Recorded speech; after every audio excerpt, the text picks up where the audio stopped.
নানান ছেলেদের সাথে কথা অনেকবার অভিযোগ করা হয়েছে, তার ফ্যামিলির কাছে কিন্তু তারা কিছু বলে না। এতই কইতাছেন যে 13 বছর কিন্তু আসলে 20 বছর।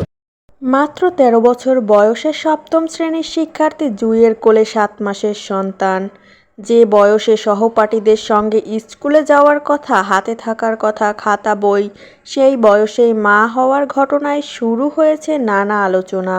কিন্তু এই ঘটনাকে ঘিরে এবার সামনে এসেছে আরও চাঞ্চল্যকর এক দাবি। সামাজিক যোগাযোগ মাধ্যমে ভাইরাল হয় একটি অডিও বার্তা। অডিওটিতে এক ব্যক্তিকে দাবি করতে শোনা যায় তার স্ত্রীর সঙ্গে কথা বলছে। স্ত্রীর সঙ্গে কথা বলা সেই ব্যক্তি নাকি তার স্বামীর বন্ধু। তার স্বামী দাবি করছে সে নাকি পরকীয়ায় লিপ্ত তার বন্ধুর সাথেই। কিন্তু প্রশ্ন হচ্ছে, ভাইরাল হওয়া সেই ভয়েস রেকর্ডটি আসল কিনা, অডিওতে থাকা কণ্ঠকার, আর সেখানে যে অভিযোগ করা হচ্ছে তার সত্যতা কতটুকু?